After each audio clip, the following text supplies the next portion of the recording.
ఓం నమో శ్రీ లక్ష్మీ నృసింహాయ నమ. అయ్యా, భక్తులకు శుభవార్త, శుభ సందేశం. నా పేరు సేనాపతి రంగాచార్యుడు.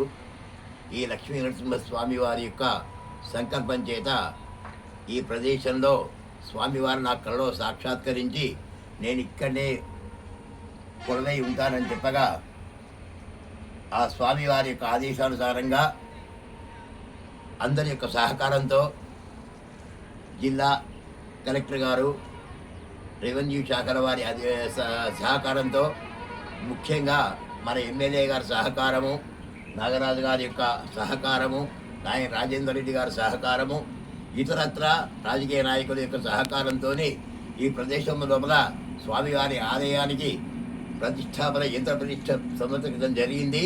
15 సంవత్సరాల క్రితం నుంచి సాక్షాత్కరించడం జరిగింది. 10 సంవత్సరాల క్రితం 11 సంవత్సరాలు అయింది ఇక్కడ ప్రతిష్ఠ చేసి. కానీ దీన్ని మెల్లమెల్లగా ఆలస్య నిదానంగా మీ యొక్క సహకారంతో ఇక్కడ స్వామివారి యొక్క ఆలయాన్ని నిర్మించాలని చెప్పి కాస్త డబ్బులకు వెనకాడుతూ వస్తుంటే ఇప్పుడు ఈ వరకు ఇక్కడ దాకా వచ్చింది, ఈ స్థితికి వచ్చింది.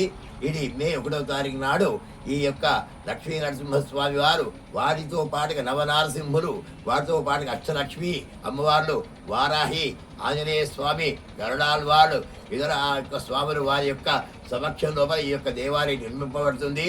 కాబట్టి మీ యొక్క అందరి యొక్క సహకారం ఉండాలని, ఇది స్వయంభువై వేయించేసినటువంటి యొక్క స్థానం ఇది. దీనికి కూడా చాలా ఉదాహరణలు ఉండటం జరిగింది. మీరు ఈ స్థలానికి వచ్చి స్వామివారిని ఒక్కసారి మీరు తిరిగించినట్టయితే, చూసినట్టయితే ఈ స్థలం యొక్క విశేషం ఏమిటో నేను చెప్పగానే మీరే చెప్తారని చెప్పి నేను మీ అందరికీ కూడా మనవి చేస్తున్నాను.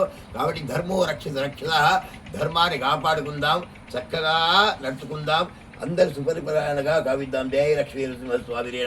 అంతకంటే ఎక్కువగా నేనేం చెప్పే